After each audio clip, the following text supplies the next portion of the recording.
Gostaria de. Tá certo.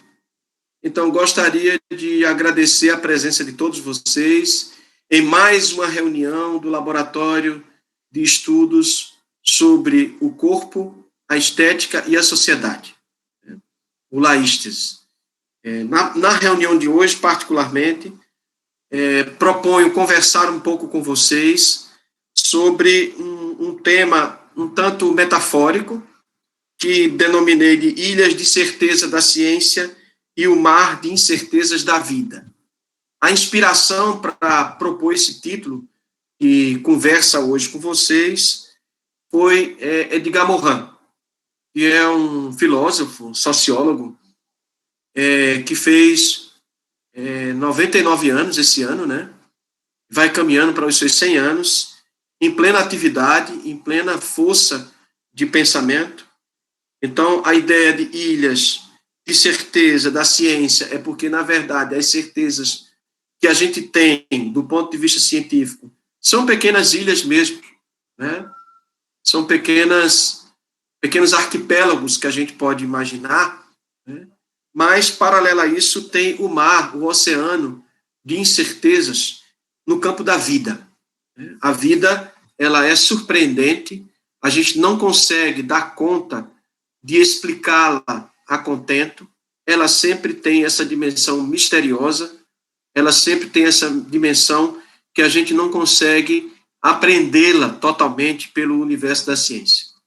Evidentemente que, mesmo reconhecendo essas limitações, nós somos mulheres e homens de ciência. Nós somos pessoas que produzem conhecimento científico. Portanto, a gente acredita, de uma certa forma, na ciência. A gente confia na ciência. Inclusive, remetendo-se a períodos mais clássicos do estudo do que seria a ciência, do que seria o conhecimento científico, a gente pode encontrar-se com Platão, quando diz que o conhecimento científico é uma crença justificada.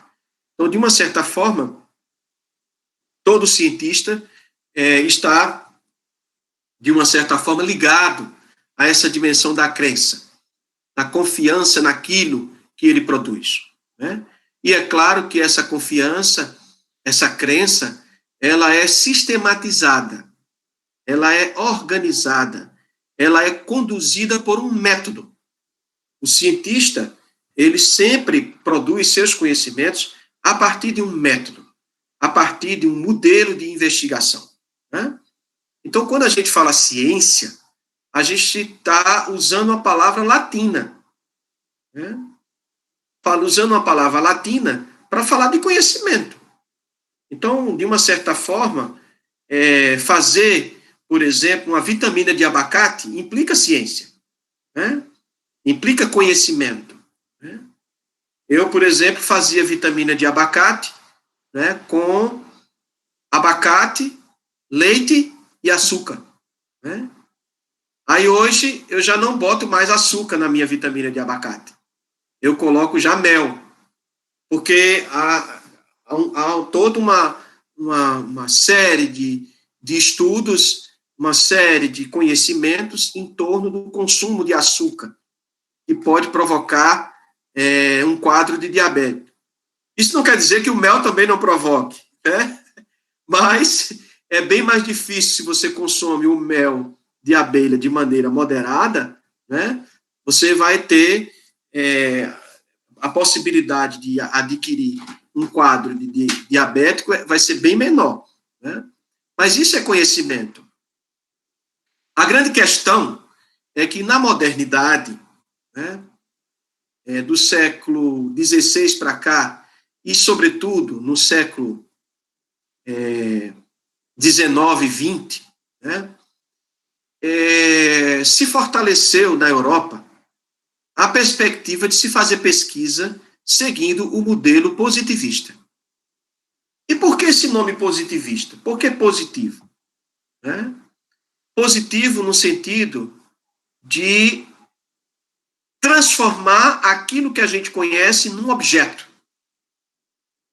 Num objeto onde a gente pode apreendê-lo de maneira mais objetiva possível. Logo, o cientista, ele faz a pesquisa, mas como se ele não tivesse, vamos dizer assim, influenciando no objeto que ele está investigando.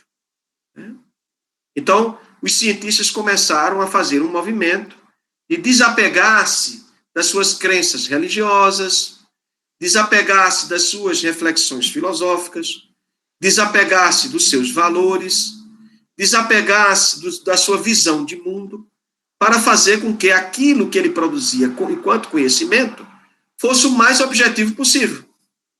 Né? Como se nós pudéssemos descrever um objeto tal como ele é. Né? Então, os físicos começaram a estudar a natureza como um fenômeno a ser explicado a partir de uma perspectiva objetiva. E assim surgiu as outras ciências, como a química.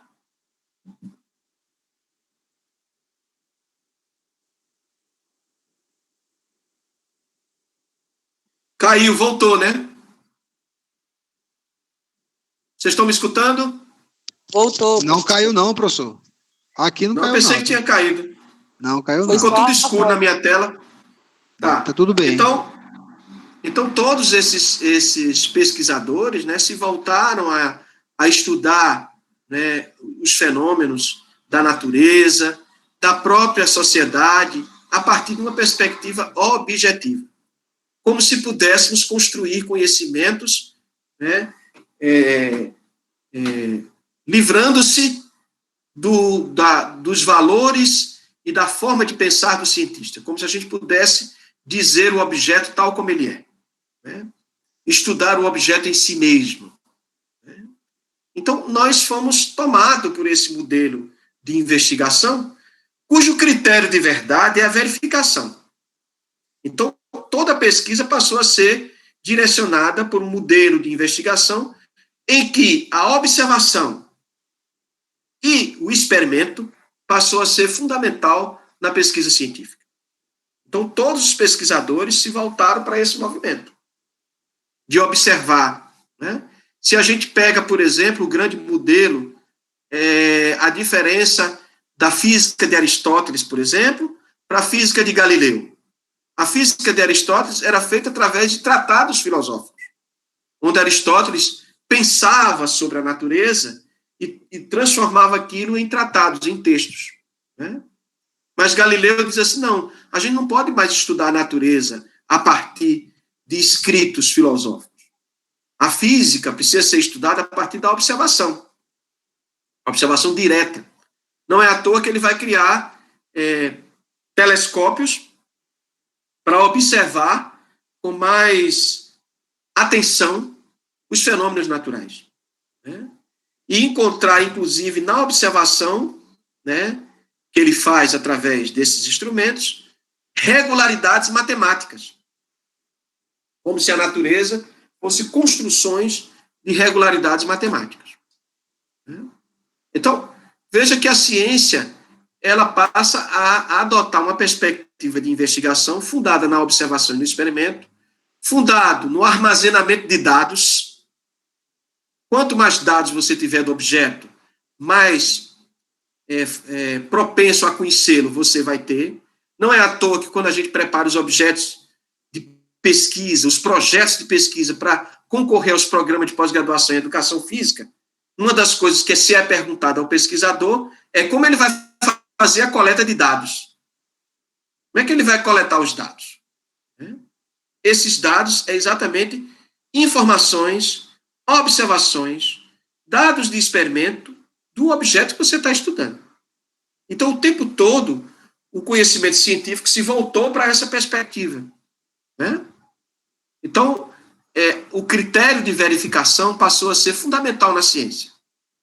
Mesmo que eu levante hipóteses, que são possíveis soluções para os problemas que eu enfrento, eu preciso verificar se essas hipóteses são verdadeiras ou não. Inclusive, aí funciona de maneira mais evidente a lógica indutiva. Eu vou verificar casos particulares e depois eu vou extrapolar esses casos para o universal. Então, o que é que nós temos aqui no cenário da ciência moderna? Usar Observação, experimentação, levantar hipóteses e verificar se essas hipóteses são verdadeiras. Esse é o cenário da ciência do ponto de vista moderno. Um dos grandes críticos dessa perspectiva de ciência, né, criada, sobretudo, pelo Círculo de Viena, né? O Círculo de Viena teve um papel importantíssimo para a instauração desse modelo de ciência, onde um grupo de pesquisadores lá da Universidade de Viena criaram um círculo, e aí juntou-se filósofos, matemáticos, físicos, químicos, pessoas da ciência para criar essa perspectiva, foi exatamente o Karl Popper. Né? O que o Karl Popper propõe? Propõe repensar esse critério de verdade fundado na verificabilidade. Porque, a rigor, o grande problema da verificabilidade é que você não consegue verificar todos os casos. Você só consegue verificar alguns casos. Né?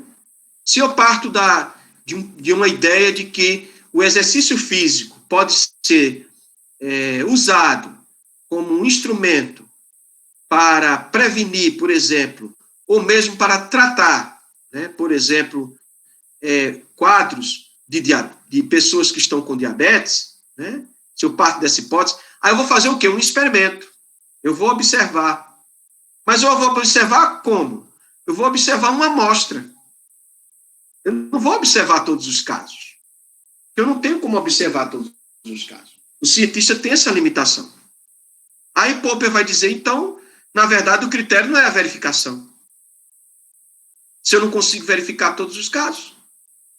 Então, o conhecimento científico não é aquele que é verificado. É aquele que pode ser falsificado. É aquele que pode ser refutado. Isso traz um certo abalo para o mundo científico, né? Então, toda vez...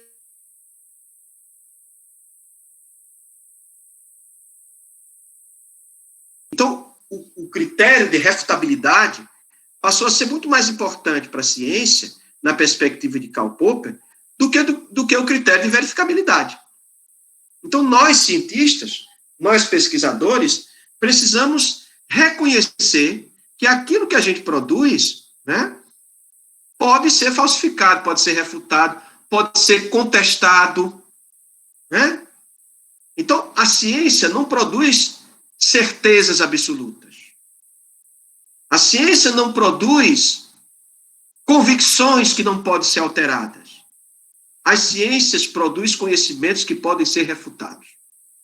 Portanto, a ciência ela é produzida num cenário de conflitos. Ela é produzida num cenário de controvérsias. Né? Então, o cientista ele está o tempo todo envolvido nessas controvérsias. Né? Então, mesmo ciências consideradas muito mais um campo de conhecimento, de saberes do que de ciência, como, por exemplo, a psicanálise, ela é produzida num cenário de controvérsias. Né? Porque, inclusive, o Karl Popper diz que a psicanálise não é uma ciência, porque ela não pode ser refutada. Se ela não pode ser refutada, ela não pode ser ciência. Né? Mas mesmo que a gente abandone essa perspectiva e compreenda que a psicanálise é um espaço de conhecimento, é uma área de conhecimento, né? Vocês vão ver que no início da psicanálise, qual era a grande questão de Freud? Era mostrar que a sexualidade começa desde a infância. E isso não era aceito como válido. Né? Os médicos, os psiquiatras do seu tempo, né, não aceitavam isso. Se vocês assistiram o filme Freud Além da Alma, que é um filme que retrata um pouco da biografia de Freud, escrito por Sartre, é um roteiro, né, de um filme escrito por Sartre, e que o cineasta inglês pega o roteiro e produz o filme, né, Freud Além da Alma, vocês vão ver isso. Né? Todo esse cenário de controvérsias. Né? Por quê? Porque a ciência ela é marcada por controvérsias. Então, toda vez que a gente está produzindo conhecimento, a gente não pode esquecer que esse conhecimento pode ser refutado, pode ser questionado, né? Nós, inclusive, estamos vivendo nesse cenário, nesse contexto de pandemia, né? Vocês vão ver médicos, pesquisadores, trazendo determinadas informações e outros apresentando outras perspectivas, né? Vocês assistiram de perto todo o cenário controverso do uso da cloroquina, né?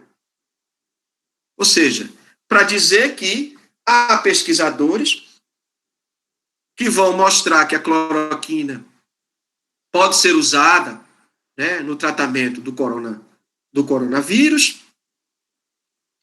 e outros vão dizer que não. O que é que a gente tem que prestar atenção? São os argumentos, são as razões, né? Eu acompanhei um pouco essa discussão, por exemplo, e eu vi que as pessoas que criticavam o uso da cloroquina é porque questionava as pesquisas que foram feitas em laboratórios, que não foram feitas diretamente com o corpo humano. Porque se você isola o vírus num laboratório e coloca substâncias ali, né, é uma coisa. Outra coisa é o vírus dentro do organismo humano. Né? Então, quer dizer, o que está aparecendo aí? Um cenário de controvérsias, que inclusive entra em cena todo o uso político da ciência. Né? Porque aí uns vão ficar afirmando umas coisas, outros vão ficar afirmando outra, e isso vai criando dentro da gente um cenário, né? Um cenário extremamente complexo, né? E que a gente precisa pensar não somente nos conhecimentos produzidos pela ciência, mas também na vida, né? E particularmente a vida humana. E quando a gente sai das ilhas, das construções científicas e vai pensar a vida é marcada por um caráter imprevisível.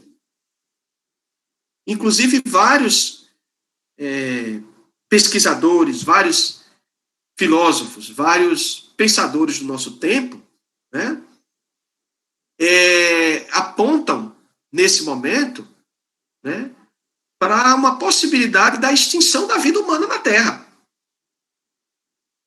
Com a possibilidade de não ser pelo coronavírus, mas por um outro vírus ou por uma outra catástrofe que possa acontecer na natureza. O grande problema é que nós temos dificuldade de reconhecermos que nós somos seres naturais também. Nós somos seres culturais, isso a gente não pode negar, mas nós também somos seres naturais. Então, quer dizer, de repente a gente pode criar toda uma rede cultural para proteger os seres humanos, uma rede de construção científica para explicar uma série de fenômenos, mas nós podemos entrar em contato com o caráter imprevisível da natureza, com o caráter, inclusive, catastrófico da natureza. Né? Então, por isso que a gente também não pode achar que o conhecimento científico vai dar conta de tudo. Até porque a natureza vai apresentar fenômenos que a gente não sabe explicar, que a gente não sabe compreender. Né? E isso porque a gente está falando da natureza, vamos dizer assim, do ponto de vista da física, da biologia, da química, sem falar que existe a natureza humana. São os elementos do humano. Né? É por isso que não dá para a gente falar só do positivismo lógico, que prega, o que defende como critério de verdade a verificação, nem tampouco falar, né, de Karl Popper, né, que coloca o critério, né, da refutabilidade, mas a gente precisa falar também da história da ciência. Porque o conhecimento científico ele é um produto histórico. Né? Ele não é um produto meramente circunstancial. Porque o conhecimento científico, se ele pode ser refutado, ele pode ser alterado historicamente. Aquilo que é válido hoje pode não ser válido daqui a um tempo. Né? Então, isso possibilitou várias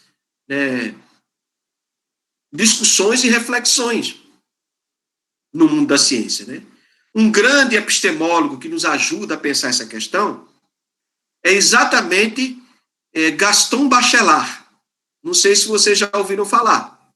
O Gaston Bachelard é um autor que introduz nas discussões da produção do conhecimento científico não somente a ideia da verificabilidade, refutabilidade, mas essa dimensão histórica.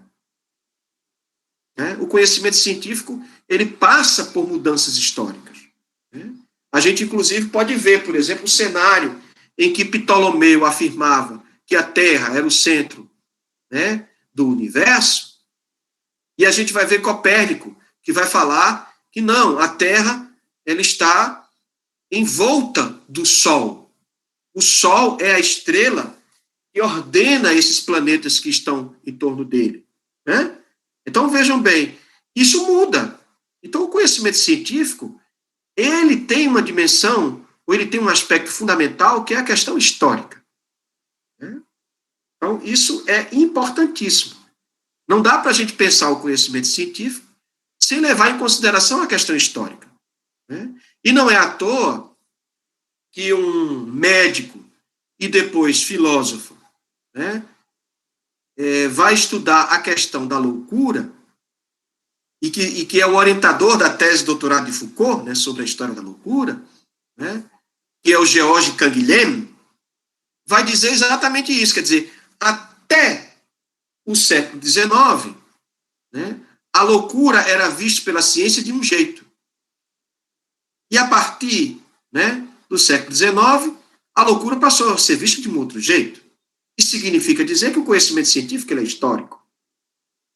Então, antes, a loucura era pensada como se fosse algo do âmbito da desrazão, como se houvesse uma perturbação na racionalidade.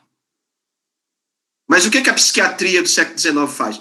Transforma a loucura numa doença. E cria esses hospitais psiquiátricos. E levam os doentes para serem prisioneiros dos hospitais psiquiátricos.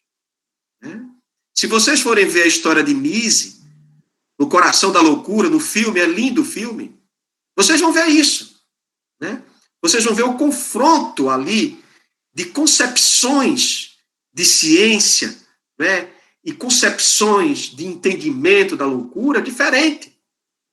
Vocês vão ver médicos propondo fazer lobotomia, né?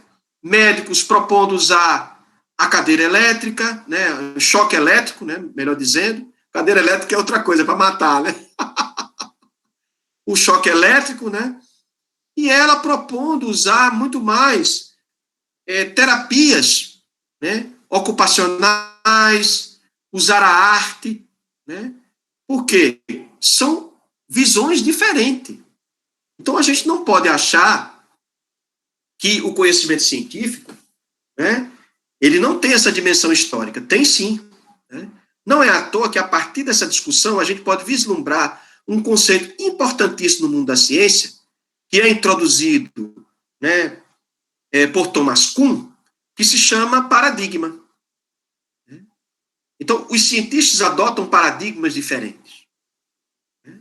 Quer dizer, em função dos paradigmas, ou dos modelos de ciência que a gente adota, que a gente vai ter pesquisas diferenciadas. Né?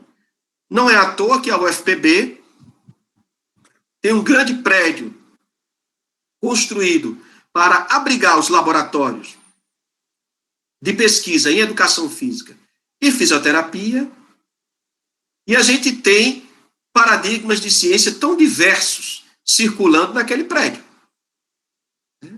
Pessoas que vão adotar um modelo de ciência com base na compreensão do corpo como uma máquina em funcionamento, e outros que vão compreender o corpo, né, não a partir do funcionamento dos sistemas dos órgãos, mas a partir das suas experiências no contexto social.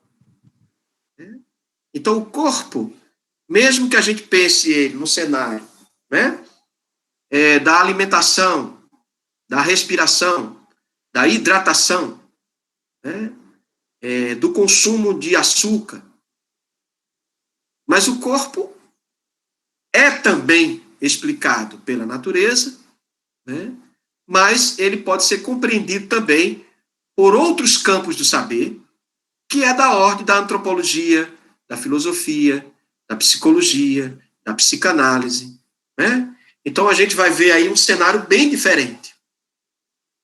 Então, muitos pesquisadores vão querer extrair do corpo o sangue, por exemplo, para ver no sangue o índice de açúcar nele. Mas outros pesquisadores não vão retirar do corpo sangue para ver índice de açúcar, por exemplo. Eles vão querer que esses corpos falem das suas experiências, das suas vivências. E essas vivências não é só dele enquanto sujeito, mas é dele enquanto sujeito inserido num contexto social. Por isso que essas falas, elas não são só narrativas desses sujeitos, elas são discursos de um tempo, de um contexto social. Então, você veja que a gente está usando modelos diferentes para fazer ciência. Né?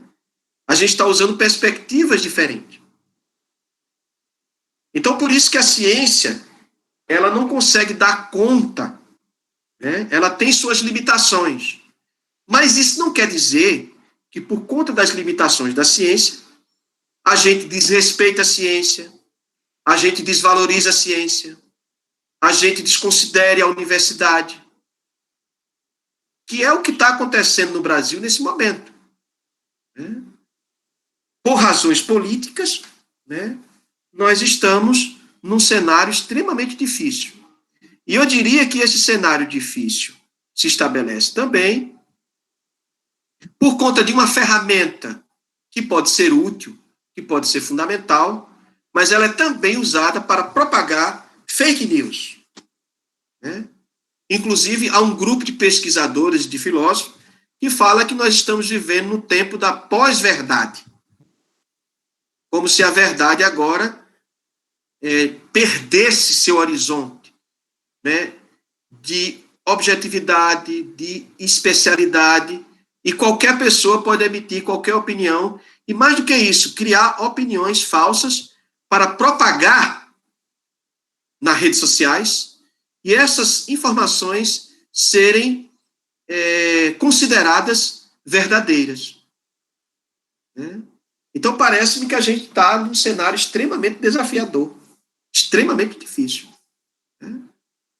Então, por um lado, nós não podemos depositar total confiança no conhecimento científico como se eles fossem dogmáticos, como se eles fossem irrefutáveis, como se eles tivessem uma elaboração religiosa.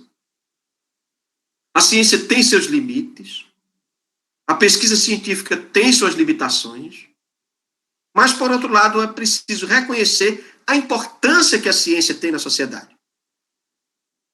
Inclusive as pesquisas de natureza mais biológica.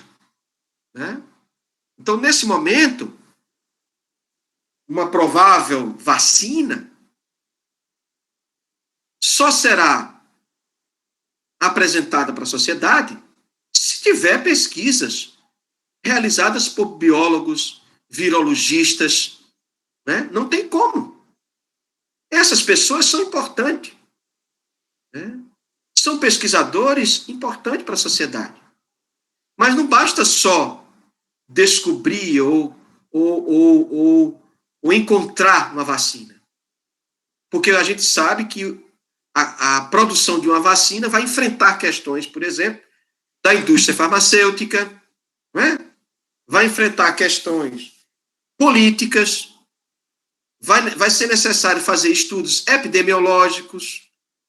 A gente não sabe como vai ser tratado isso do ponto de vista das políticas públicas, né? Vocês já perceberam que no cenário aí tem toda uma discussão sobre seremos obrigados, né, a receber a vacina, a tomar a vacina, ou as pessoas estarão livres para decidir se toma ou se não toma vacina, né? Você veja que a gente propõe uma discussão dessa natureza sem consultar os cientistas, sem consultar os pesquisadores.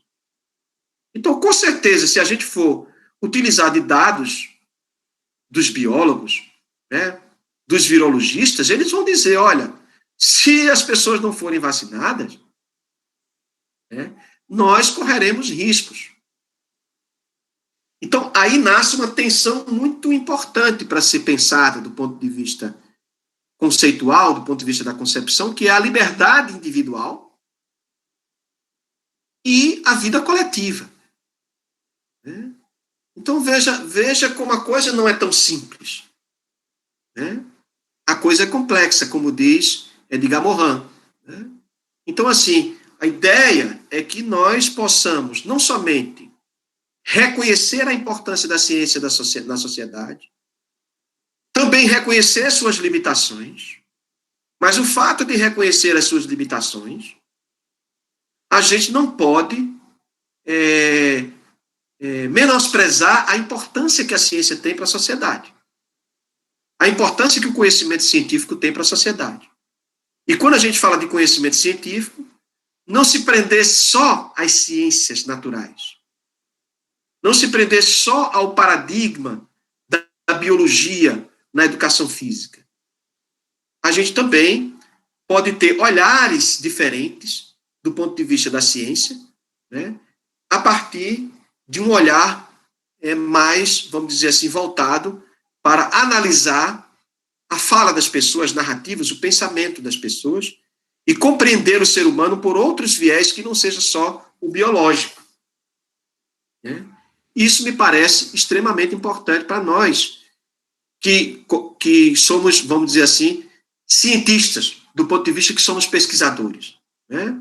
Então, um laboratório de estudos sobre o corpo, a estética e a sociedade é um lugar de pesquisa, é um lugar de estudo. Né? Evidentemente que usa um paradigma que não é um paradigma biologicista.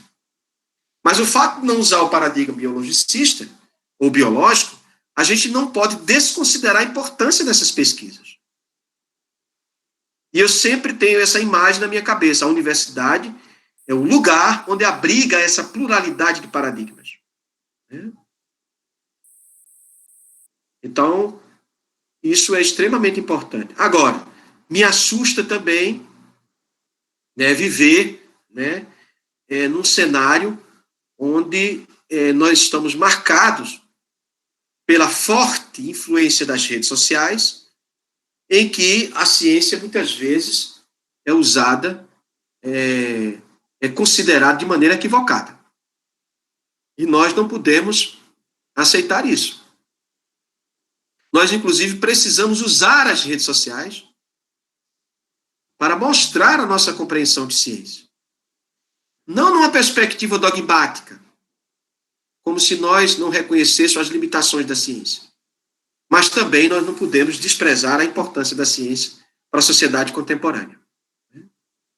Bom, era isso que eu estava pensando em falar para introduzir um pouco as discussões sobre essas ilhas de certezas da ciência e esse mar de incerteza da vida, cujo valor da vida, na minha compreensão, é o mais importante de todos. De que vale a ciência, de que vale a pesquisa, ou de que vale discursos contra a ciência, se não for para valorizar a vida. A vida é fundamental nesse momento. E a vida é fundamental sempre. E não somente a vida biológica, mas a vida humana, que ela é fundada a partir de valores. Valores como solidariedade, empatia, amor, esperança, né, que nos faz humano. Né? Bom, eu encerro aqui, quero escutar um pouco vocês e conversar com vocês também sobre o que eu falei. Eu sei que no chat já tem uma série de observações. Eu não sei quem fez, se quer retomar. Estou vendo aqui que Silvinha fez, Bruno também, Isabel, né?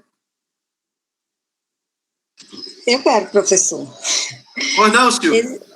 Esse assunto mexe demais comigo. Eu fico... e eu coloquei várias coisas, né? Mas antes disso eu queria dar bom dia, assim, ao pessoal. Bom ver Josenilton, né? Ele me ignorou, falei...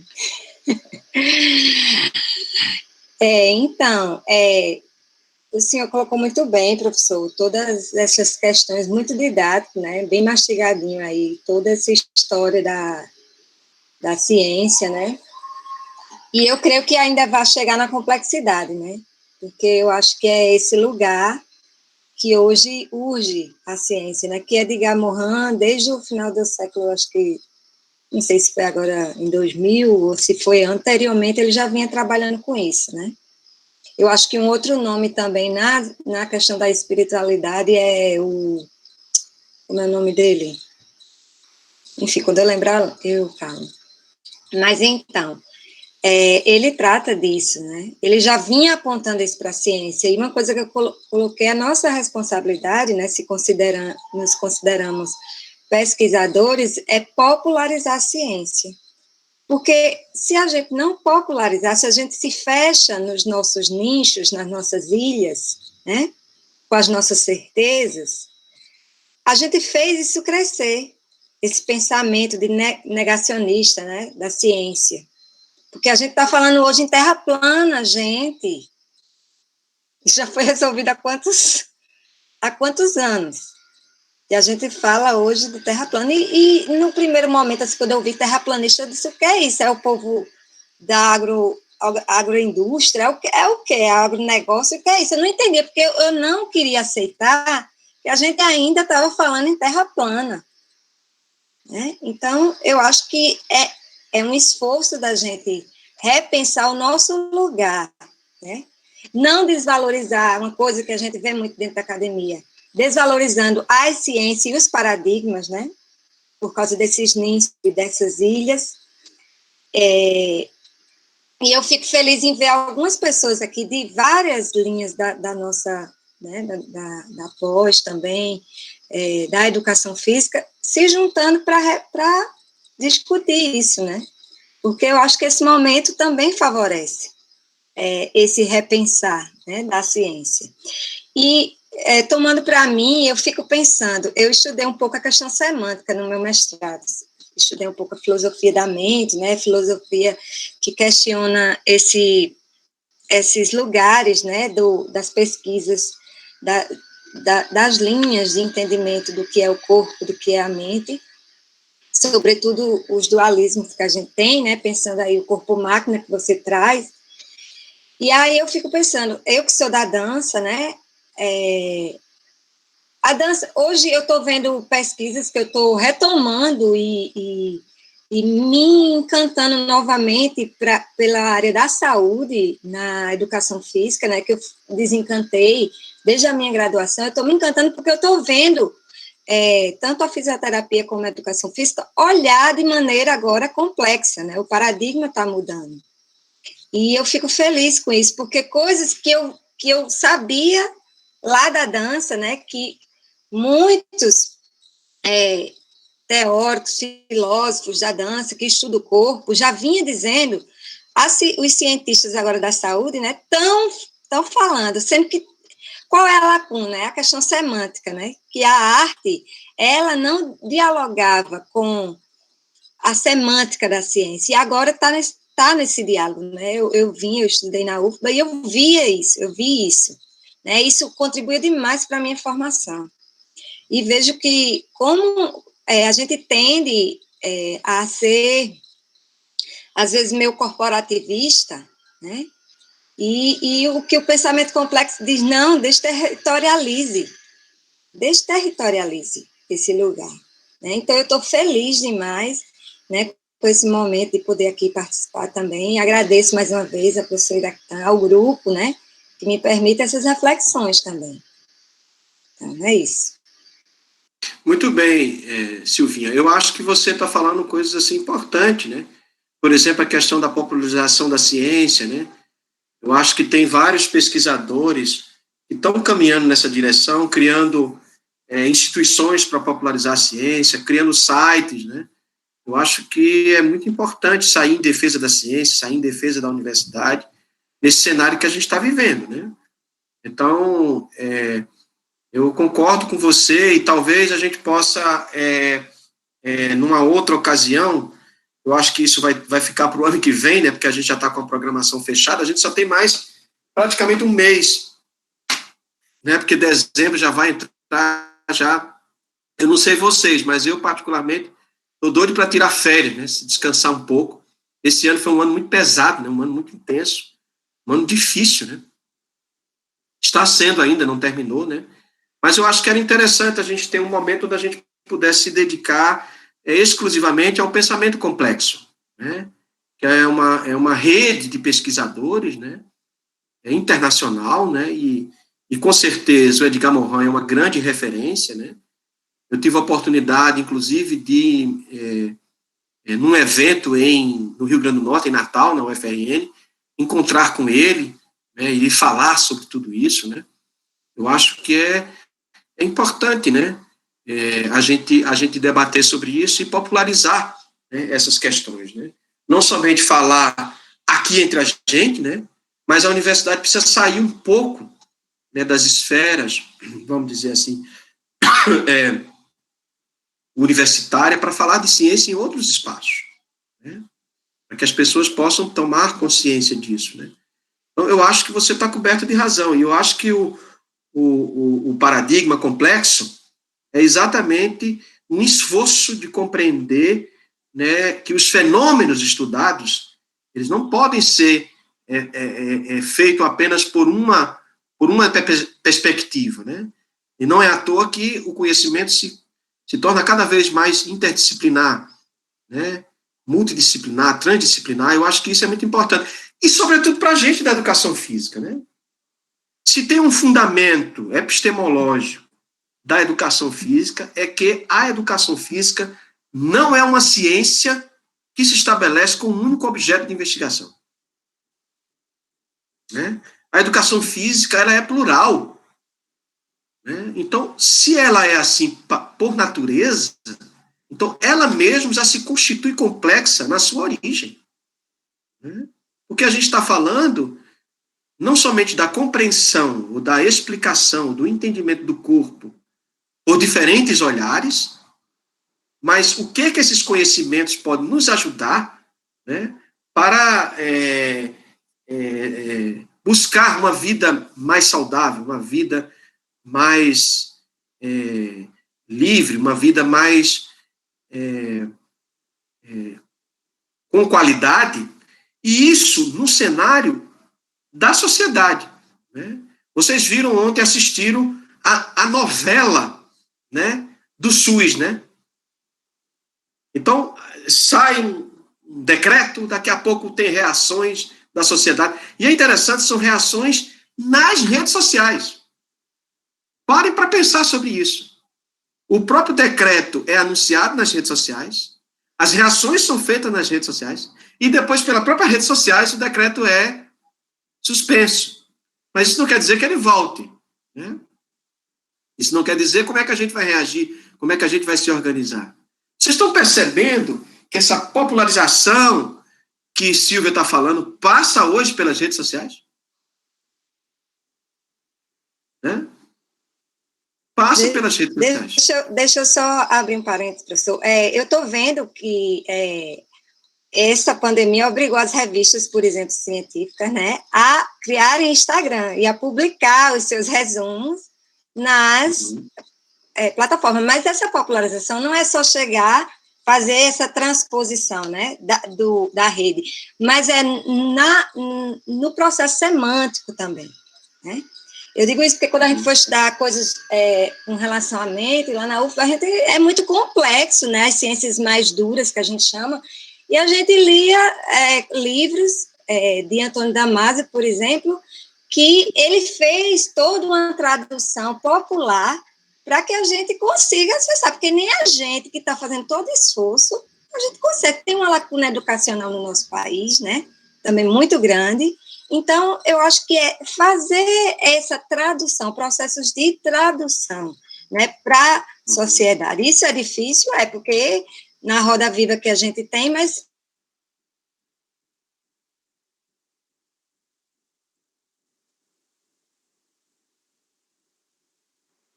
Cortou a fala dela.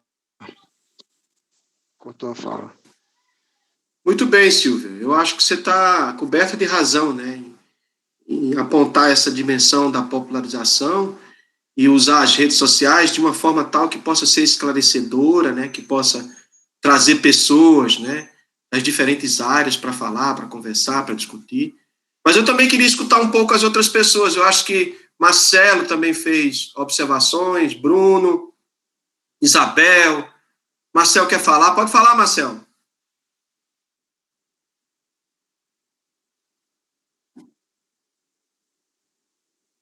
De agradecer, né, a fala de Caríssimo, porque é um tema muito importante, muito relevante no momento atual também, né? Resgatar o momento histórico da ciência, dos paradigmas e como isso vai modificando ao longo do tempo e de nosso entendimento, né? Principalmente pelas nossas experiências de vida. E aí me vem uma questão que eu gostaria que, se possível, você comentasse, que é o seguinte: nós que atuamos principalmente numa abordagem qualitativa, né? E eu tenho percebido no pessoal que vem entrando nos programas de pós-graduação uma certa insegurança, um certo receio com relação às pesquisas que estão sendo desenvolvidas, que têm por objetivo, por exemplo, descrever, refletir, discutir, e porque existe um discurso também muito forte, como se essas pesquisas não fossem de cunho científico, né? Aí eu gostaria que você pudesse, se possível, tecer um pouco de suas reflexões sobre esse tema. É uma pergunta muito importante, Marcel, porque isso diz respeito, inclusive, eu fico pensando em jovens pesquisadores que vão entrar na universidade fazer sua graduação, né, e que têm a pretensão, por exemplo, de fazer seleção para um programa de mestrado e de doutorado, né? É uma pergunta muito interessante, né? Porque, na verdade, eu digo sempre assim, nós estamos vivendo um tempo em que nós precisamos rever o entendimento de que a educação física é uma área extremamente técnica. Não. Mas eu sei que o impacto disso não é só na educação física, é em toda a formação universitária, né? As pessoas vão para a universidade para aprender técnicas e aplicar essas técnicas no mundo profissional. No final das contas, é isso. Pouco se pensa, pouco se discute, pouco se reflete. Se domina técnicas para aplicar. E essas técnicas são produzidas a partir de evidências científicas. E essas evidências científicas são quase sempre voltadas para as ciências objetivas, ciências positivas. Então, quer dizer, parece-me que, ao dizer isso, mesmo que a gente considere uma pluralidade de perspectivas na produção científica, na educação física, parece que a gente vai observar que existe uma predominância, né, nesse modelo de fazer pesquisa mais voltado para a observação, a experimentação, né, a validação, a verificabilidade, né? É o campo de pesquisa que mais predomina. Inclusive, tem mais volumes de financiamento, né? Recebe mais dinheiro, né? Então, assim, isso é uma coisa importante, né? Quer dizer, eu penso que nós que fazemos pesquisa numa abordagem mais qualitativa, né, nós não podemos deixar de compreender que isso é um modo de compreensão da vida humana. É um modo de compreensão da realidade humana, né? A gente não pode.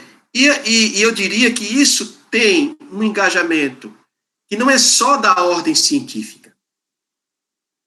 Ele implica em outras ordens. Eu diria que, inclusive, ordens de natureza afetivas, emocionais, né? Políticas. Né? Eu penso que fazer pesquisa numa abordagem qualitativa hoje, ela está muito mais associada a uma possibilidade de compreender elementos da vida humana que as pesquisas quantitativas não dão conta, e não é à toa que os próprios pesquisadores, né, mais voltados para o mundo quantitativo, eles mesmos estão revendo isso. Se você pega áreas, por exemplo, como a epidemiologia, que é uma área onde se utiliza muito levantamento, né, muito dado estatístico, os pesquisadores começam a se perguntar, para que esses dados? Para que tantos dados? Para que tanta informação? O que a gente vai fazer com isso? Qual o destino que a gente vai dar a isso? Quer dizer, começa a se perceber a necessidade também de se ter contato com conteúdos qualitativos. Porque o conteúdo qualitativo, ele está diretamente associado ao pensamento, a modos de pensar. Você mesmo, na sua pesquisa, eu tive a oportunidade de ler três relatos de entrevistas que você fez. Né? E aí, a gente vê nas respostas, por exemplo, que há respostas que se identificam e há respostas que não se identificam, que são dissonantes. Né? Isso significa o quê? Que há pensamentos diferentes. Né? Então, se há pensamentos diferentes, a gente pode construir mundos diferentes. A gente pode construir sociedades diferentes. A gente pode construir perspectivas de vida diferentes.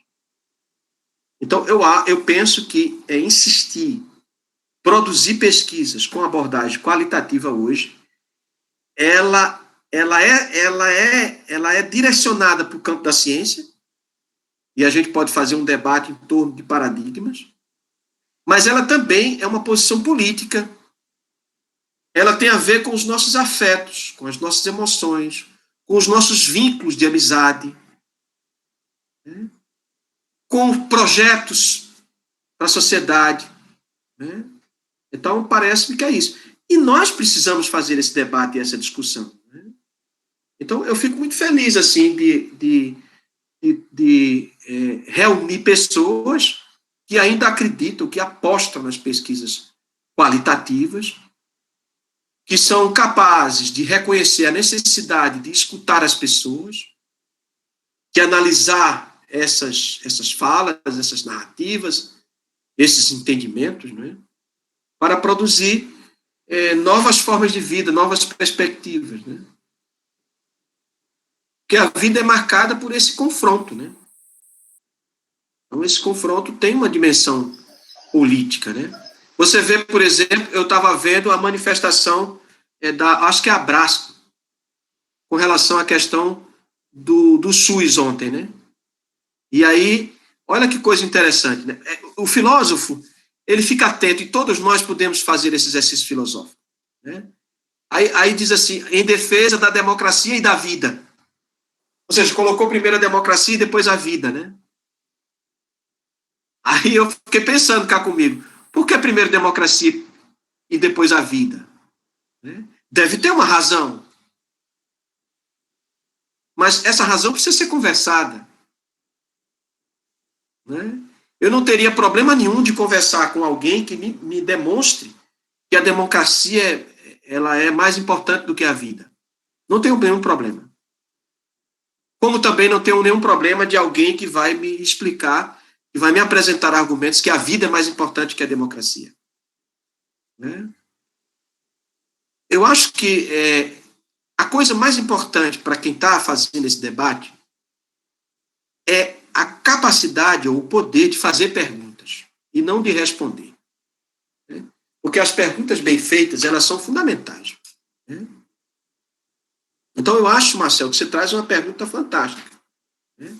E eu não sei se eu tenho uma resposta para ela, mas o que eu tenho a dizer é isso, né? Então, quem é que pode falar ainda? Tem Bruno, tem Josenilton. Olá, Josenilton.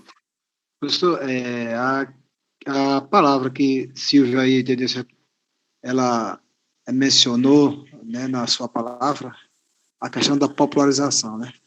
Isso aí é um tema hoje bem visto, né? Como ela diz, o Instagram hoje está, né, colocando os artigos. O que eu posso perceber é, assim, dentro desse momento de pandemia, aí a gente já conversou sobre isso, as pessoas têm que repensar em todos os setores da sua vida, familiar, profissional, religioso. Quer dizer, a gente tem que fazer uma introspecção e saber, olha, como eu posso ser melhor, né? Como é que eu posso contribuir mais para que o outro tenha na qualidade, ele tenha uma vida melhor. Aí eu trago isso para nós que assim nós fazemos a questão da pesquisa. A gente tem que ter esse cuidado de as nossas pesquisas elas serem popularizadas também. Às vezes a gente faz, mas não alcança um grupo significativo, mais abrangente, ou pequenos grupos, entendeu? Então, quer dizer, a gente tem que, assim, repensar nisso, porque há todo um investimento, pronto. A universidade, ela contribui mais para que você, pronto, é o senhor mesmo. O senhor não é porque está... Mas, assim, é uma pessoa que contribui demais para o nosso, né, conhecimento, para o nosso profissionalismo, para a nossa abertura de perceber as coisas em nossa volta, pela nossa profissão. Então, que as nossas pesquisas tenhamos mais, assim, né, cuidados em buscar mais, abranger mais, que alcance mais pessoas de uma forma que ela não seja restritiva, ou seja, que ela avance, que ela seja nos 4 cantos da cidade, sabe?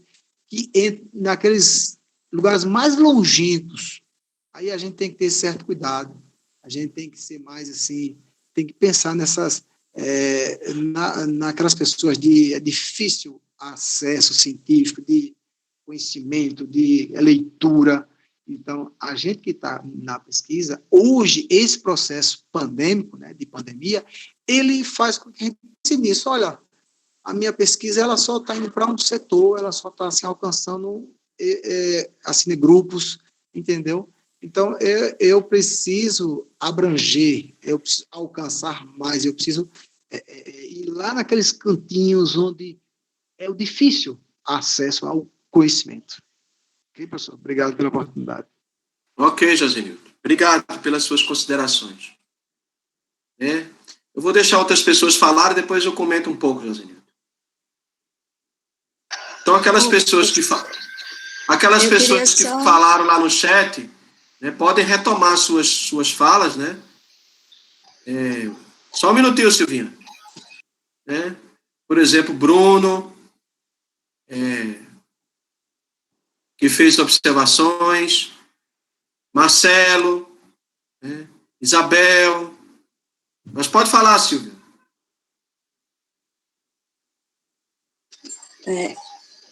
Eu também concordo com o Josenilton, mas eu só queria deixar uma questão para a gente repensar sobre as pesquisas quantitativas e qualitativas, né, que foi a discussão, eu acho que move bastante aqui.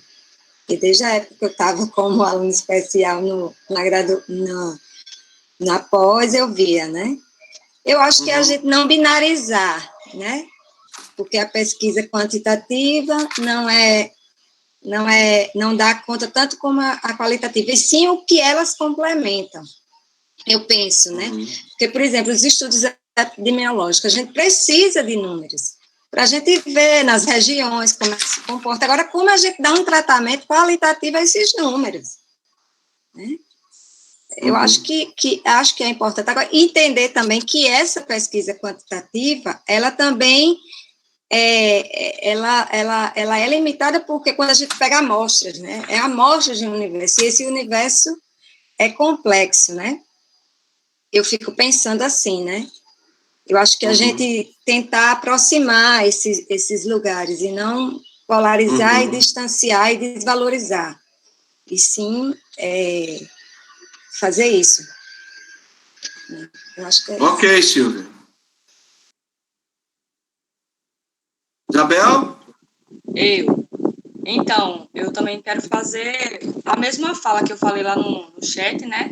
Sobre essa questão dos dois tipos de ciência, como o senhor vinha falando, é importante a gente valorizar os dois tipos de ciência, como Silvia falou também, tanto da área qualitativa quanto da área quantitativa, todas essas pesquisas são importantes.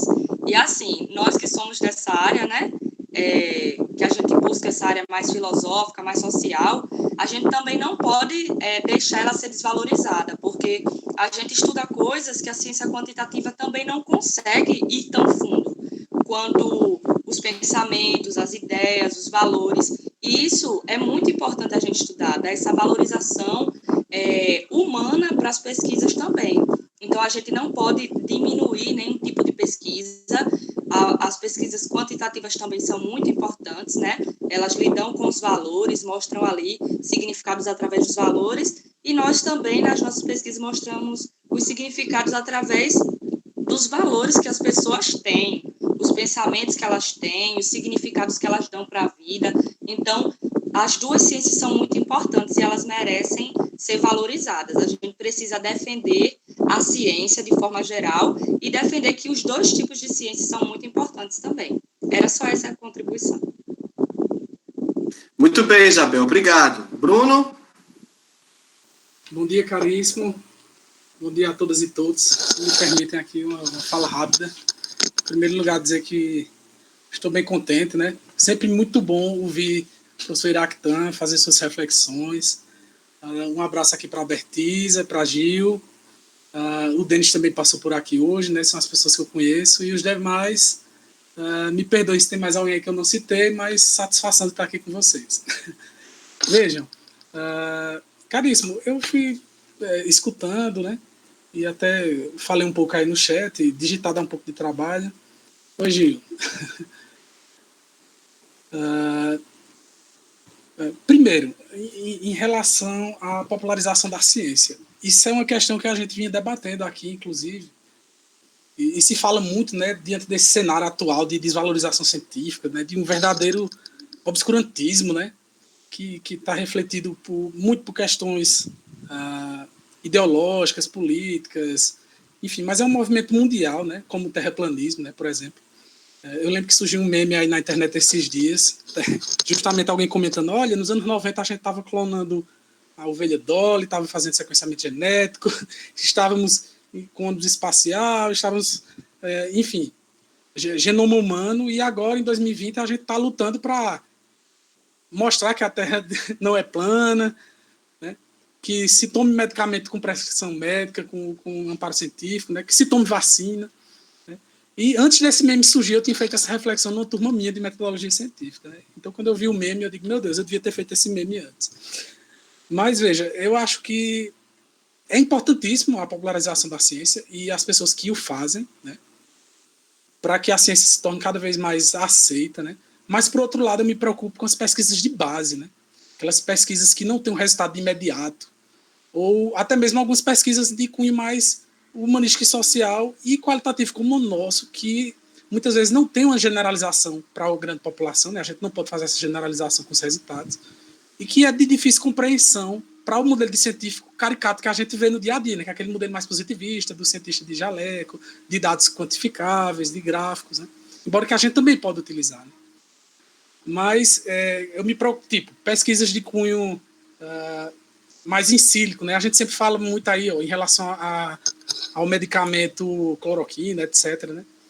Em sílico, né, aquela pesquisa de simulação computacional, tal, ele mostrou alguma relevância. Quando a gente vai para in vitro, né, que é a simulação ali laboratorial, já muda um pouco. E por último, in vivo, né, a gente sempre fala muito in vitro e in vivo, né? Mas eu também estou fazendo as pesquisas em sílico agora, em busca de compostos também da Covid, né? Fugindo um pouco da minha tradição. Eu sou forjado na pesquisa qualitativa, né? É o que eu gosto de fato. Mas só para refletir, para a gente ter cuidado, porque senão alguns tipos de pesquisa, sei lá, do espaço profundo, podem chegar a não receber financiamento, né? E como eu falei aí, infelizmente a gente vive um modelo de financiarização da vida e por consequentemente, da ciência. E, por mais que aquela pesquisa tenha que dialogar com o cotidiano, a gente tem que ter cuidado para lembrar daquelas pesquisas que talvez só vão dar resultados práticos, né, na nossa vida daqui a gerações. Né? Mas é isso. Teve uma frase, caríssimo, que o senhor falou no final da sua fala que me deixou aqui refletindo e eu não estou conseguindo nem pensar direito. Você diz, de que vale a ciência se não for para valorizar a vida? Né? E a vida em todas as suas dimensões, né? Não somente a vida humana, mas principalmente ela. Essa frase aí vai me deixar pensando por dias, e essa frase aí já me fez essa manhã ser maravilhosa. Né? Agradeço a oportunidade, um forte abraço, pessoal, e o que precisarem podem contar comigo. Um abraço. Muito bem, obrigado, Bruno. Né? Quer dizer, nós temos a oportunidade aqui de reunir pessoas, né? Como Bruno, que foi um dos primeiros alunos do nosso programa, né? Que fez concurso, é professor universitário, terminou o doutorado, está aí fazendo pesquisa, trabalhando. Maravilha, Bruno. Fico feliz por você, né? Obrigado, Josenilton, pelas suas considerações. Obrigado, Isabel. Obrigado, Silvinha. É isso mesmo. A dinâmica de trabalho nossa é essa, né? Eu penso que esse caráter, né, esse desejo de popularizar a ciência, né, eu acho isso fantástico. Né? Eu penso que, por exemplo, a Sociedade Brasileira para o Progresso da Ciência fez um movimento também nessa direção. Né? Só que depois eu acho que esses congressos da SBPC começaram a se esvaziar, pelo menos esse é o entendimento que eu tenho. Né? Mas eu acho que a gente deve continuar insistindo nisso. Né? E a gente sabe que, do ponto de vista cotidiano, prático, a gente sabe o papel que a ciência tem e a importância que ela tem. Né? Eu acho isso fundamental. E eu concordo, né, que nós podemos, enquanto cientistas, enquanto pesquisadores, também criarmos uma rede de solidariedade entre a gente e que essa rede possa ser estendida na perspectiva... Só um minuto que a bateria está descarregando.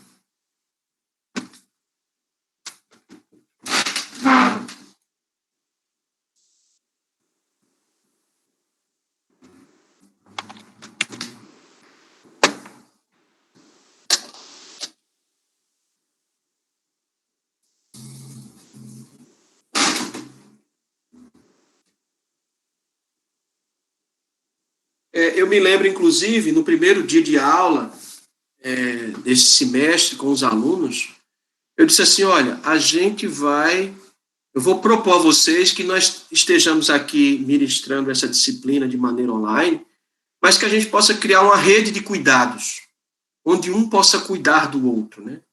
Saber por que não veio, o que está, né? Se tem algum problema, se pode ajudar. Isso eu acho que são valores importantes, né?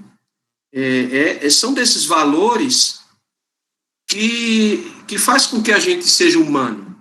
Né? Então, se a gente produzir conhecimento científico que não seja útil, que não seja importante para fortalecer esses vínculos, né? Esses vínculos de fraternidade, de solidariedade, de empatia, de cuidado, eu acho que não faz o menor sentido. Né? A ciência pela ciência, para mim, ela não tem sentido. Né? A ciência, ela precisa estar, de alguma forma, integrada a valores. E quem sabe, né, como você mesmo falou, Bruno, né, talvez seja o tempo da gente revisitar valores, fortalecer valores, estreitar laços, né? E redescobrir a vida, né? redescobrir coisas que estavam esquecidas, né? Eu acho que a pandemia, ela é um grande choque, ela é um grande impacto na sociedade, né? Do ponto de vista epidemiológico, do ponto de vista virológico, do ponto de vista, vamos dizer assim, natural, né? É uma grande catástrofe, né? Ela tem implicações econômicas, né? Uma das coisas que eu vi, por exemplo, eu fiquei muito triste, um casal que tinha uma loja que alugava roupas e eles faliram, né? Ou seja, eles vão alugar roupa para festa para quem? Então, eles faliram, quer dizer, isso é muito triste, né? Você vê aquela loja que eu ia lá alugar roupa para Lucas ir para não sei para onde, ou para mim, ou para Deinha, de repente fecha tudo, né? Eu não sei nem o que ele fez com as roupas. Tenho a menor ideia. Né? Não sei se ele vendeu para outra pessoa, ele guardou, não sei. Mas ele fechou a loja, quer dizer, tem um impacto econômico também, tem o uso político das pessoas, né? Mas eu acho que também teve solidariedade. Teve também gestos solidários, gestos de empatia, gestos de esperança, né? Eu acho que teve também essa parte, sabe? Então, eu tendo a me apegar nesses aspectos e ainda ser esperançoso, né? Eu não consigo ser tão pessimista assim, mas o cenário é bastante difícil, né? Não é um cenário fácil, né? Então, e a saída é essa mesmo, a gente criar uma rede de cuidar entre a gente, né? E a gente fortalecer os vínculos humanos nesse momento, eles são decisivos. E, de uma certa forma, as redes sociais é um apoio, a gente fortalecer esses vínculos, mas não deve substituir os vínculos em carne e osso, né? O abraço, o cheiro, né? Isso é fundamental para as nossas vidas, né? Pelo menos eu penso assim. Então, diga aí, Marcelo. Bom dia, pessoal. Pegando um pouco sobre essa discussão que o senhor tinha falado aí também, né, que a gente estava vendo sobre o acesso à ciência, a gente percebe hoje esse movimento anticientífico, né, vivenciado, e a gente faz uma reflexão sobre o momento atual que a gente passa. Né? Recentemente eu fiz uma leitura de um artigo de jornal mostrando que os hábitos nossos brasileiros era de simplesmente ler a manchete da notícia e, no máximo, um texto de 15 linhas. Né? Qualquer coisa que passasse disso perdia o interesse da leitura e essa informação se perdia. E aí, quando você vai ver a questão do contexto hoje, da divulgação do conhecimento científico, que ela fica cada vez mais restrita em nichos específicos e não vem para um conhecimento social, a gente acaba abrindo brechas para esse fenômeno aí que a gente até falou antes dessa pós-verdade, de que pessoas que têm um grupo de seguidores amplo podem falar qualquer coisa, sem qualquer tipo de responsabilidade, e ter um impacto significativo. Porque nós já vemos de uma cultura da ciência não ter sido uma ciência fomentada desde a educação, a gente não tem essa formação científica de cedo, as pessoas não têm acesso a informações científicas, porque ela fica restrita a espaços muito específicos, então não chega para o grande público. E aí, de repente, a gente vai ver algumas discussões em que hoje a gente tem que discutir que a Terra não é plana, que vacina faz bem e não faz mal, porque a gente vê nessa situação do conhecimento científico não chegar a todos. E aí, ferramentas importantíssimas, como, por exemplo, o YouTube, que poderia servir para divulgar esse conhecimento científico, a gente vê nessa situação hoje de que o pessoal fala de que não tem tempo. E aí você vê uma métrica de vídeos de conhecimento científico de pessoas que são sérias, que têm um estudo, dura ali de 40 minutos, 1 hora. Enquanto esses vídeos de pseudociência ou de teoria de conspiração são vídeos curtos de 10, 15 minutos, só ali, vê aquilo rápido, não assimila aquela informação, não faz uma reflexão sobre aquilo e acaba viralizando. Isso é o que a gente também tem que ter um cuidado nessas informações, que essas nossas pesquisas elas não se restringem ao nicho universitário, à revista específica, mas que a gente sempre tente, de algum modo, trazer isso para a sociedade. Enquanto professores, trazer para os nossos alunos, seja na educação básica, na educação superior, mas que a gente faça com que esse conhecimento ele vá chegando cada vez mais a um número maior de pessoas. Né? Para quem sabe, a gente consiga criar uma nova geração acostumada com a leitura científica, com a pesquisa, com a busca pelo conhecimento, e a gente começa a quebrar um pouco desse obscurantismo que tem se instalado. Não é um fenômeno só brasileiro, a gente percebe isso em vários outros lugares, né? Mas a dimensão com que esse conhecimento conspiracionista tem ganho uma divulgação muito maior, passa muito por essa questão dos nossos maus hábitos. Né? Você vê um vídeo científico que a pessoa tem o cuidado de mostrar inúmeras referências, bota os links da referência, as pessoas não vão lá acessar. Esses que são de qualidade duvidosa, eles colocam alguns textos, alguns links, porque sabe que ninguém vai atrás. Né? Então, de repente, bota um texto em inglês que sabe que a pessoa não tem conhecimento em inglês, ninguém vai atrás, às vezes não tem nada a ver com o assunto que está discutindo, mas para dizer que tem uma fundamentação, e alguém, quando vai compartilhar, vai fazer alguma propagação dessa informação, diz, mas tem aqui um monte de coisa para você pesquisar, que no fim das contas não é nada, né? Não diz nada. Isso no discurso da cloroquina, percebeu-se recentemente, um canal que eu até acompanho, que ele fez uma análise de um artigo publicado num veículo, que era o Terça Livre, em que a pessoa listava vários estudos que comprovavam a eficácia da cloroquina. Ele se dispôs a fazer um vídeo de quase 1 hora, olhando estudo por estudo que era linkado, e provou que de todos aqueles estudos, nenhum tinha ligação com o que estava sendo tratado no artigo. Então, nenhum deles falava que a cloroquina servia para a Covid-19. Mas a informação que estava no artigo, que teve grande vinculação, é que era um medicamento super eficaz e estava todo mundo compartilhando, como se aquele conhecimento fosse um conhecimento científico de fato. Então, esses cuidados que a gente também tem que ter enquanto professores, estudantes, pesquisadores, de que essa ciência não se restringe a nichos, né? Que a gente consiga dar uma nova dinâmica e ela consiga ser mais popular, digamos assim. Muito bem, obrigado, Marcelo. Vocês percebem que não dá para a gente pensar que a atividade científica ela é neutra, né? Toda a produção científica tem uma conotação política. Ou se o cientista diretamente não faz isso, né, os políticos fazem. Né? Então, a pesquisa científica, ela não é um produto construído de maneira desapegada de interesses. Né? Toda pesquisa científica ela é movida também por interesses. Então, saber também é ter interesses. Então, todo conhecimento científico, de alguma forma, terá essa dimensão de um uso político. Porque o conhecimento científico é produzido dentro da sociedade, não é fora.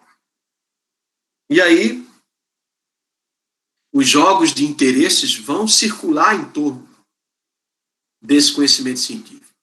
Né? Então, nós não temos como evitar esse uso político. Né?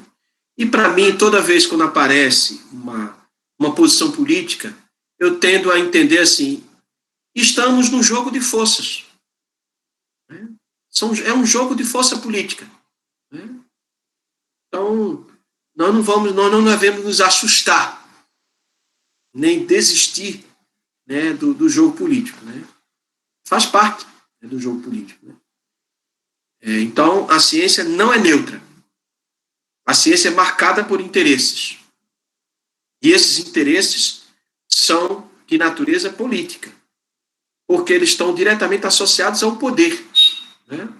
Aliás, por falar em poder, eu vi um filme sábado que me marcou muito. Fome de Poder. É um filme que conta a história da criação do McDonald's. Muito interessante. Né? Então, é um vendedor de liquidificadores para produzir milkshake, e esse vendedor acaba indo vender, né, esse liquidificador lá no restaurante criado pelos irmãos McDonald's. Né? E quando ele chega lá, aí ele vai lanchar no restaurante, aí o cara... a fila é gigantesca, né? Quer dizer, gigantesca não, uma fila grande, e aí a senhora que está na fila diz, não se preocupe, é rápido. Quando ele chega lá, aí ele diz o que quer, e o cara já, te entrega na mão dele o que ele quer, né? Um saco com hambúrguer, batata fritas e um copo de refrigerante, né? E ele fica encantado por aquilo.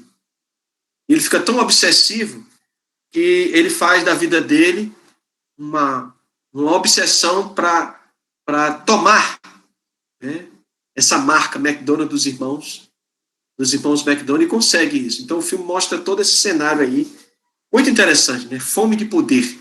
Então a construção do conhecimento científico também passa por uma fome de poder, né? Saber é poder, né? Conhecimento é poder, né? Então não existe conhecimento fora de interesse, né?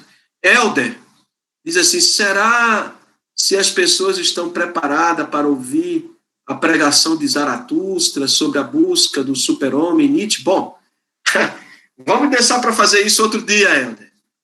Eu não vou falar sobre o Zaratustra, sobre Nietzsche, né? Não sei.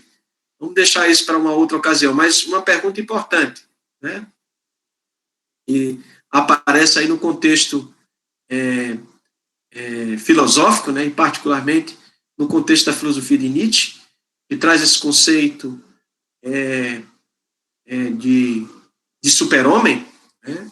De superação, de transvalorização dos valores, né? Muito importante essa pergunta, mas vamos deixar para outro dia, tá bom?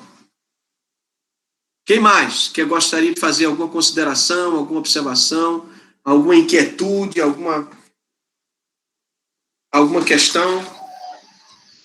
Sobre essa relação de poder, professor, e que Bruno coloca, eu acho que Marcelo também, é a gente pensar também, aí eu trago assim, aquele que a gente costuma ensinar as crianças, né, pelo Spider-Man, aquele que é mais dado será cobrado, né? Então, quem mais tem o poder, né, tem eu acho que a obrigação ética de estar ocupando espaços, no caso eu falei, até fiz uma provocação brincando para Bruno, né? Quem sabe nos espaços de financiamento da ciência, né? Se a gente ocupa, né? Alguns de vocês aqui ocupasse também esses espaços, né? E aí mudasse também essa forma de entender, né? E promover esses critérios de validação e de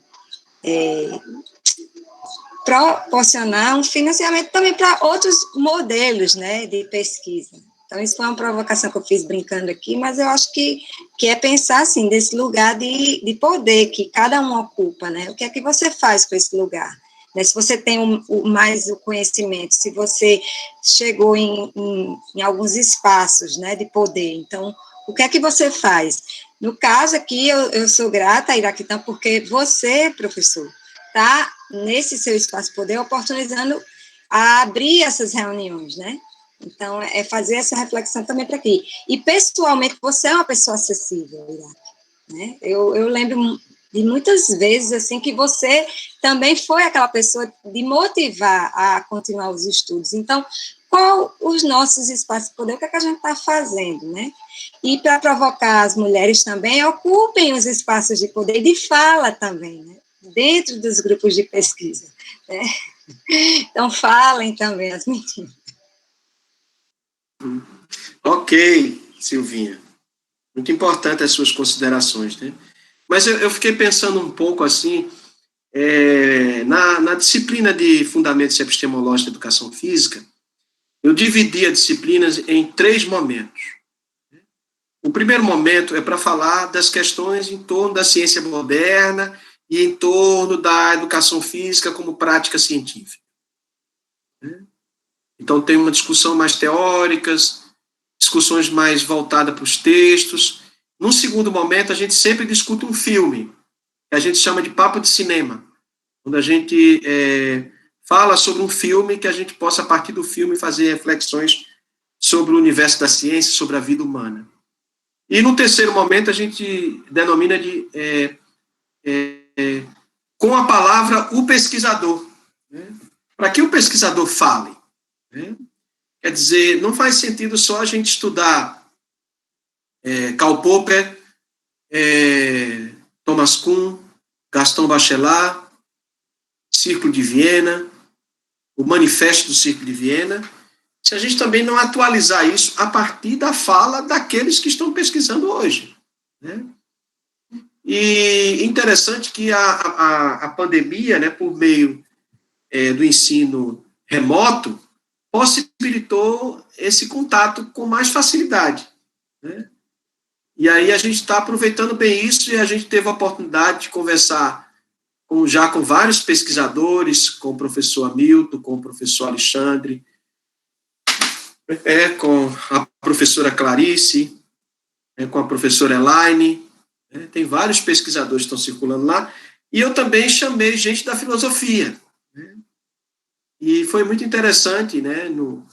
Na última aula, a gente discutiu essa questão de que a educação física não é uma ciência com um objeto claramente definido, ela é uma ciência interdisciplinar, né? A gente discutiu o filme Matrix, foi muito interessante a discussão do filme Matrix, o Matrix 1, né? E a gente, inclusive, viu o personagem principal de Matrix, ele tem uma dupla vida, né? Ele tem uma vida diurna, trabalhando numa empresa de informática, e uma vida noturna como hacker. Muito interessante isso, né? E a gente assistindo também no filme toda uma dinâmica de funcionamento da rede, em que iria transformar todos nós em submetidos à rede sem os elementos humanos, né? Nós seríamos desumanizados, né? Mas dentro do filme aparece o grupo da resistência, né? Então, em toda visão que predomina, toda visão hegemônica, existem os grupos de resistência, né? Então, fazer pesquisa qualitativa, valorizar o pensamento, né, é também uma forma de resistência, né? É uma forma de resistir. A gente viu, quando a gente discutiu a questão do corpo na filosofia de Foucault, a gente viu que, no primeiro tempo, Foucault coloca o corpo muito submetido, né, às formas de vigilância, de punição, de controle, de disciplina, mas ele mesmo observa que este mesmo corpo também pode resistir, né? Ele pode construir canais de resistência, ele pode construir organizações de resistência. Então, eu acho que a gente também pode fazer isso, né? Se a gente vai, por exemplo, para a Segunda Guerra Mundial, quando os nazistas invadiram Paris, invadiram uma parte da França, os franceses também se organizaram enquanto grupo de resistência, né? Inclusive, o próprio Merleau-Ponty fez parte de um grupo de resistência. Então, a resistência também faz parte das nossas vidas, né? Então, e às vezes, tem pessoas que se arriscam a tal ponto, a nível da resistência, que até acaba morrendo como um mártir, né? Como um herói, como sei lá, né? Eu não estou querendo propagar isso, porque eu me lembro também da própria análise de Nietzsche, né? Em relação, já que Helder falou de Nietzsche, em relação a Sócrates, né? E Sócrates acabou tomando a cicuta, né? Lá e morrendo, né? E o quanto um gesto desse não é de valorização da vida, né? Nietzsche é bastante crítico a essa posição de Sócrates, né? Mas o que eu estou querendo dizer é que há essa possibilidade de resistência, né? Há essa possibilidade de se contrapor, né? Aliás, nesses dias a gente discutiu um pouco a tragédia de Antígona. Vocês não viram, leiam a tragédia de Antígona, é muito interessante.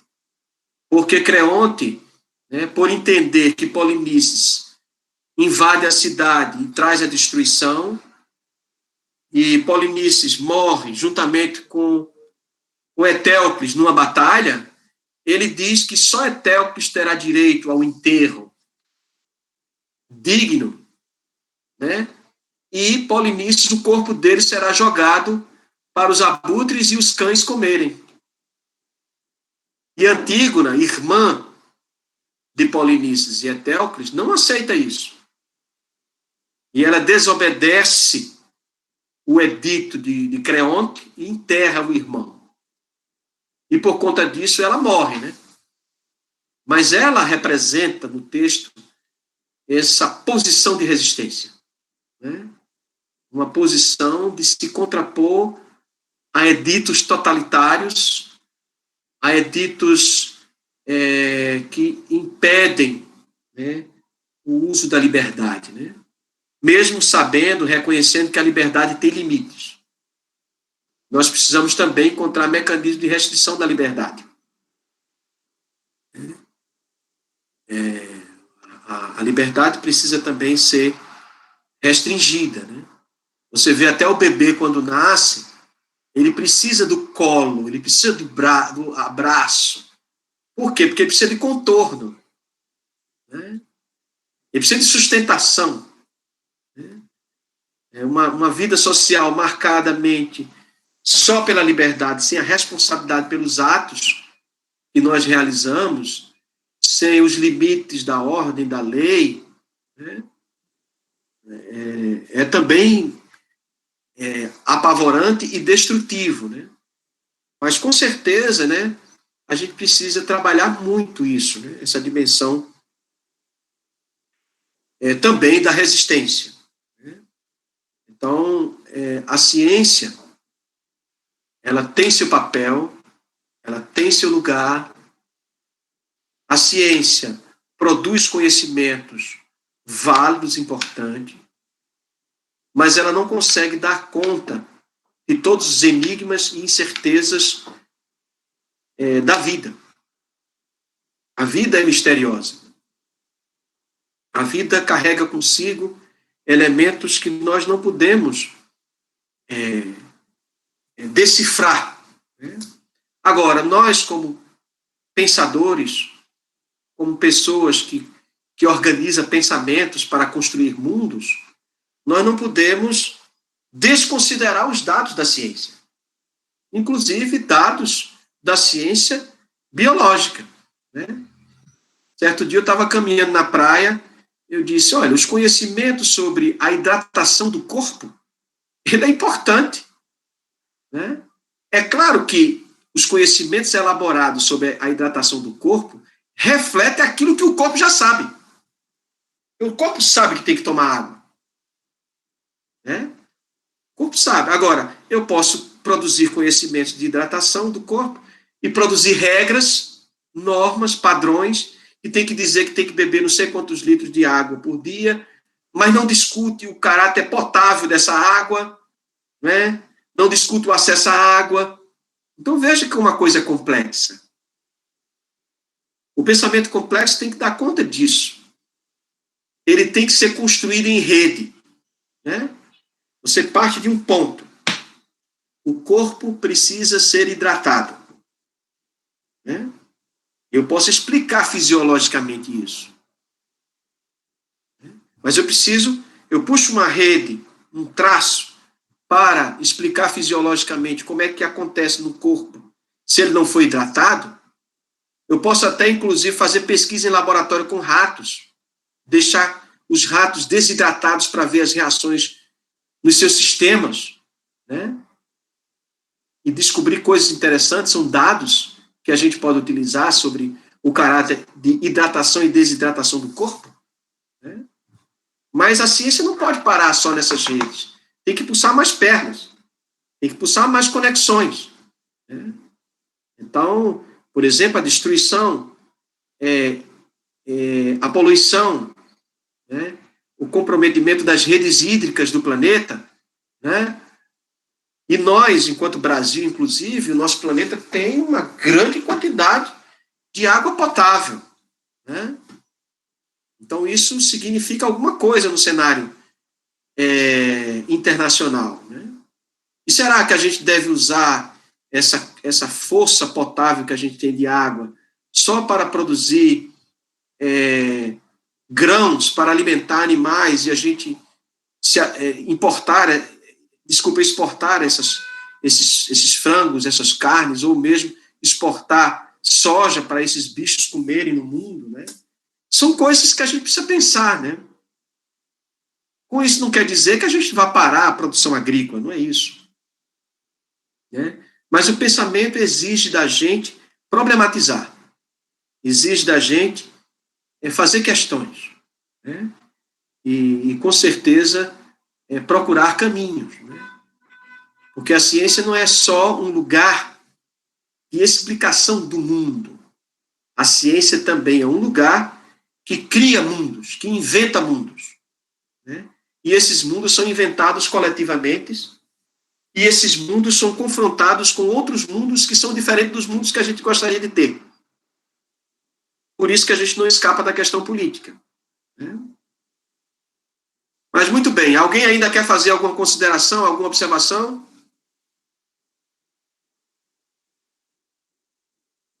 Professor, o senhor, só uma pequena pergunta, mas não é nada do assunto, não. O senhor pensa em continuar essas reuniões, né, remotas, mesmo a gente passando esse processo de pandemia, a gente se reunindo presencial? O senhor ainda pensa, mas assim, para outras pessoas que estão em outros estados, outras cidades? Olha, José Nilton, essa pergunta ela é importante, inclusive com possibilidade de pessoas participarem da reunião em outros países, quem sabe talvez até em outros planetas, né? Por que não, né? Mas nós teremos a oportunidade no dia, eu acho que no final do mês de novembro ou no começo de dezembro, não sei, vamos combinar aqui uma data, talvez na primeira quinta-feira de dezembro, a gente vai avaliar o ano de 2020. Como foi que o laboratório e nós, enquanto pessoas no laboratório, atravessamos esses dias, né? E aí, nesse momento de avaliação, as pessoas vão falar, vão apresentar ideias, né? E quem sabe pode acontecer uma proposição dessa, né? Quer dizer, mesmo voltando para os encontros presenciais, em que medida a gente poderia criar uma estrutura de manter, né, as reuniões também de natureza remota. Então, eu sugiro que você sustente um pouco essa pergunta, né, e que possamos discuti-la, né, na reunião de avaliação, que a qualquer momento eu anuncio ela que deve ser realizada, talvez, na primeira quinta-feira de dezembro, para poder a gente avaliar tudo isso, e aí talvez a gente conseguir organizar propostas, né, nesse caminho aí que você está apontando. Tá bom, José Nilton? Ok, professor, ok. Muito bem. Mais alguém tem alguma questão, alguma observação? Nós temos ainda 7 minutos, né, para encerrar a reunião. 6, na verdade, né? Eu sei que está havendo uma discussão aí no chat, mas eu não estou acompanhando, não. Eu quero só pedir desculpas, que hoje, para mim, foi um atrapalho aqui em casa, de problemas elétricos e trabalhadores, a internet deixou de funcionar, e aí eu perdi a sua fala, mas graças ao grande Marcel, ficou gravado e eu vou poder assistir mais tarde, por isso eu nem participei com as perguntas. Enfim, coisas domésticas. Muito bem, Luciano. Obrigado aí. Inclusive, você está preparando sua fala, né? Sim, estou preparando. De hoje é 15, né? De hoje é 15. A próxima quinta-feira será Karenine, onde ela vai falar um pouco sobre a questão, né, das experiências dela, né, com o Tai Chi Chuan, e como é possível pensar o corpo a partir dessa prática do Tai Chi Chuan.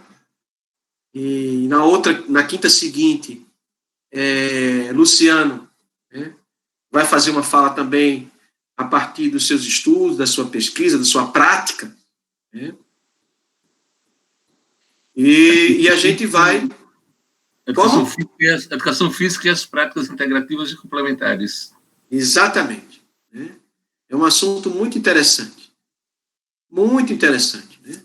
Porque a gente sabe que, inclusive, essas práticas integrativas, elas foram absorvidas pelo SUS, né, Luciano? Sim, totalmente. Então, nós teremos aí uma discussão muito interessante, né? E aí a gente vai fazer a programação de novembro. Muito provavelmente, a última reunião de novembro, eu vou propor para vocês fazer à tarde, às 2h, porque eu queria muito que a professora Terezinha Petrúcia fizesse uma fala encerrando o ano de 2020, né? E aí a gente faria com ela, e ela não pode na quinta-feira pela manhã, né? Então, nós temos aí um calendário de novembro, né? Onde nós teremos quantas quintas-feiras? Deixa eu ver aqui, segunda, terça, quarta, quinta. 4 quintas-feiras, né? Nós já temos 3 praticamente encaminhadas, e falta uma aí, eu vou conversar com o Marcel, ver o que a gente pode fazer. Aí a gente faz, na primeira quinta-feira de dezembro, a nossa reunião de avaliação, e aí, Josenildo, você coloca essas questões, tá certo? Mais alguém quer falar? Senão a gente encerra aqui. Eu queria só dizer uma frase de Molière para a gente encerrar. Não, vai ser em português.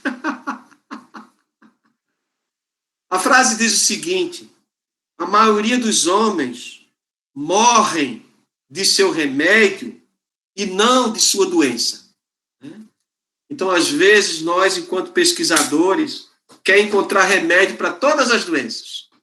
E a gente acaba morrendo dos nossos remédios e não deixa também a natureza, às vezes, seguir seu curso, né? Com isso, a gente encerra aqui e retoma, né, na quinta-feira, tá bom? Tchau para vocês, bye, bye. Abraço até a todos. quinta-feira. Abraço, Silvinha. Um abraço, até quinta. Bom dia. Até. Bom dia. Um abraço, Josenildo.